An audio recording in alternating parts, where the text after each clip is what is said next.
Poker Show with Jesse May. They've started 7 events here, and some guys have played them all. And I'll tell you what, if you're not part of that 10%ers, one of those guys in the top echelon who's gotten paid already, you're getting that glazed over look and loose wallet feel of, what am I doing here at the World Championships of Poker?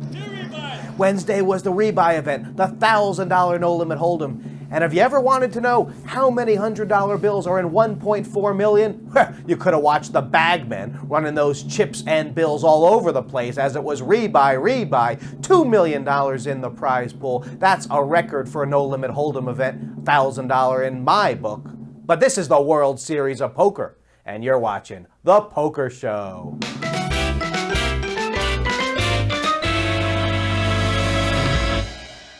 Joining me, as always, my friend, Padraig Parkinson. Great show, Padraig. Mel Judah, Barney Boatman, 2 icons in poker. But you played in that $1,000 rebuy event on Wednesday. How many did you have? I didn't have any rebuys. We don't do rebuys in Ireland. You know, Ireland's just a small, poor little country, and for $1,000 you can feed 3 villages for a fortnight. It just wouldn't be right to rebuy.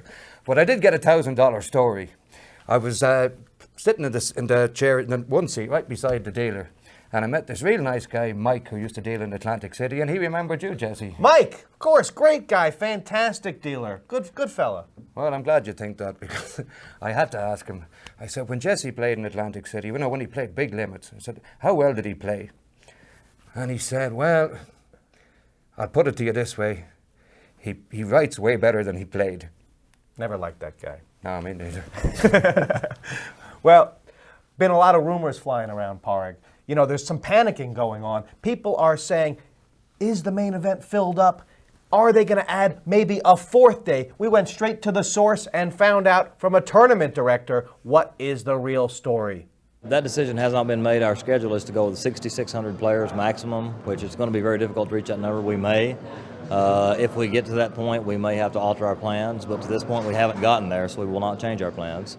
So there you have it, Padraig. No 4th day at all. Event capped at 6,600. That's what Harris says. Have you bought in yet? Not at all. I'm not going to panic. I mean, I can't believe that these guys are taking a lot of vig out of the World Series and they're not going to find a 4th day. I mean, if the other guys want to play, I'll have a 4th day right for them. Well, we know 2 guys from England who are in a bit of panic. They flew over just to buy into the main event so they wouldn't get shut out. Well, that's the English for you. They do like a queue. They were absolutely delighted to hear they might get shut out. So, can't tell you what to do. Do you think there's going to be a 4th day? Do you think they'll cap it at 6,600? We don't know. But Gene the Machine says, in poker... Well, it's a chicken one day and feathers the next, put it that way. Well, Padraig, you've been around, and there's nobody... nobody's been on the scene as long as Mel Judah. No, Mel's a great player. I mean, he'd be the first guy to tell you. But he can play all the games. I mean, this guy's... all these young guys coming into the game today, they can all play no-limit hold'em.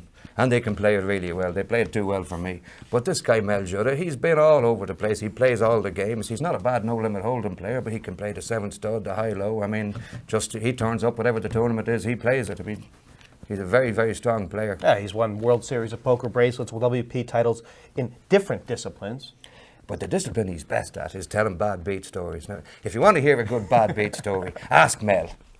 We were in Amsterdam a few years ago, and a whole load of poker players got into the lift in the Marriott Hotel, and some idiot asked Mel how were things. If you got time on your hands, you can ask Mel how were things, but otherwise just say, nice day, Mel, isn't it? But Mel went through a few of the worst things that had happened to him over the previous few days, and he finished it off at about when we got to the ground floor by saying, you know, this has been happening to me for 6 months. And nobody really believed him, except when we got outside the lift in the Marriott in Amsterdam. If you want to go to the casino, you got a choice of 2 different routes. You can either take door A or door B. And Mel kind of stood there. He's eyeing up the possibilities, and he opted for door B. He walked outside, and this car came by, and it went through the biggest puddle I've ever seen in Amsterdam, and absolutely drowned Mel. So next time Mel says things aren't going so well, believe him.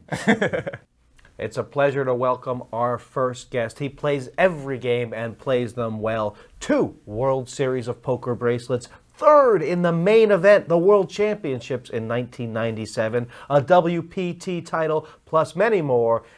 our friend, Australian Mel Judah.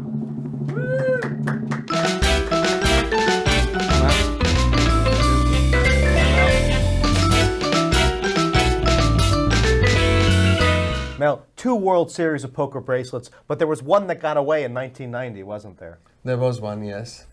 And it was unfortunate for me because it was the limit hold'em, and we were down to 2 players, Mike Hartcock and myself, and we decided it was 6 in the morning, and we'll just put all the chips in, turn over our hands, and whoever wins that hand wins the bracelet.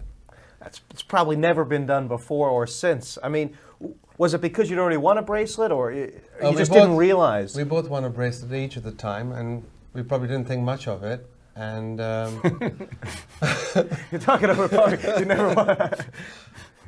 It wasn't that important because the money deal was done. Right. And we just thought we'd just turn over our 2 cards, and whoever wins the pot wins the bracelet. Do you feel like it was that first World Series of poker bracelet which is the most important to you, or would you feel now, with all the glory that comes with the bracelet these days, that you would feel great to win one again? I think every bracelet would be a glory to win again, because it gets tougher, and there are more people in our industry now, and more players, and a lot of young good players.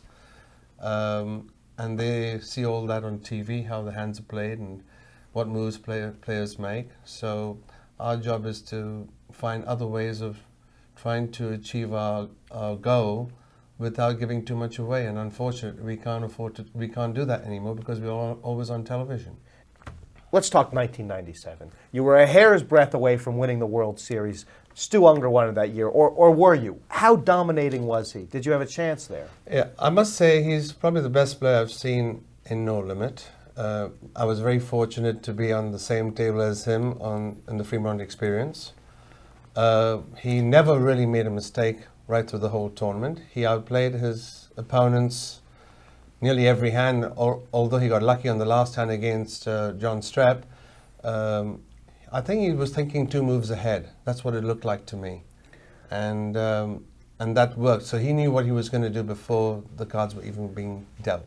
Mel, we'd like to play you to play a little game here with us that we call Beat the Bookie. I don't know if you're a sports bettor, but it's a bit of a game. We have a cigar box filled with money that we've put up, and one lucky viewer is going to get all the money left in the cigar box at the end of our show's run. There's $400 in here right now. Evelyn Ng lost the viewers $100 last time. So we'd like you to bet some of the viewers' money on a proposition bet that we have worked out. And Parg, you've seen the proposition. We had 2 dealers, you can watch it here, 2 dealers down at the Rio. They've been dealing the World Series, and the question was, how many straight flushes have they dealt between them so far at the World Series? And you had the odds there, Parg, didn't you? What are the odds, or what's the... Yeah, there was odds. We had four options. They'd either dealt 0, no world straight flushes between them, 1, 2, or more than 2. And what are the odds for this proposition, Parg? The odds were even money and no straight flushes. Yeah. 6-4, or plus 150, 1 straight flush. 5-1, 2 straight flushes, and 20-1, 3 or more. Are we talking about satellites, super satellites, everything, all included? I think it's since the start of the day. Yes, all hands they've dealt up to this point at the World Series. I would say over 3. More than 2 at 16-1? Yep. How much of the viewers' money are you willing to bet? Straight flushes or royal flushes? Straight flushes. $100. All right, guys. Mel Judah is going to try and win you $1,600. He's putting $100 down. Hold it. We have to check with our producer. Can we lay that size? All right. That's only money. We got a big budget. It's only company money. Let's check out the results. Can I ask one question for our good internet show? Just wanted to know how many straight flushes you've dealt so far this World Series. I did not deal any yet. None? So far, 0. 0. Don't blame Mel. He's only the messenger.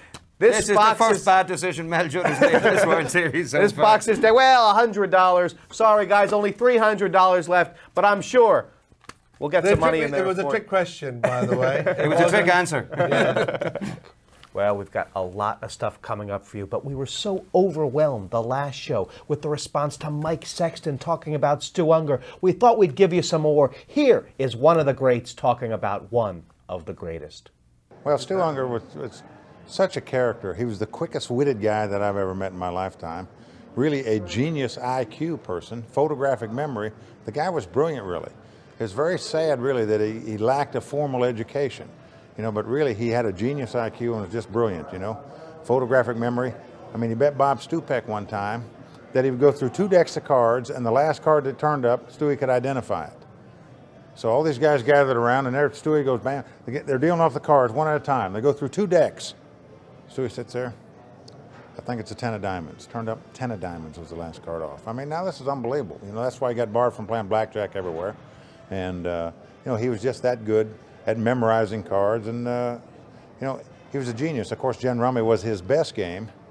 I mean, nobody could touch him in that. And They stopped playing him after for the last 15 years or something, didn't he? He Would spot the world-class players, the best players in the world. Let them look at the bottom card on the deck, where they get to see that card, but he didn't. And giving people that kind of spot was unbelievable in Gin Rummy against these kind of caliber players. I mean, he told me one time, he said, Mike, there may be a better no-limit player come along at some time, maybe 50 years from now. I doubt it, but it could happen. He said, but I don't see how it's possible anybody could ever be a better gin player than me. He said, Michael Jordan won 5 MVPs. He said, I promise you, if there was an MVP for Gin Rummy, I'd have won it every year since I was 16 years old. And it's true. Lots more coming up, including Barney Boatman, the caption contest, and of course, we're all excited about Off the Wall. See ya.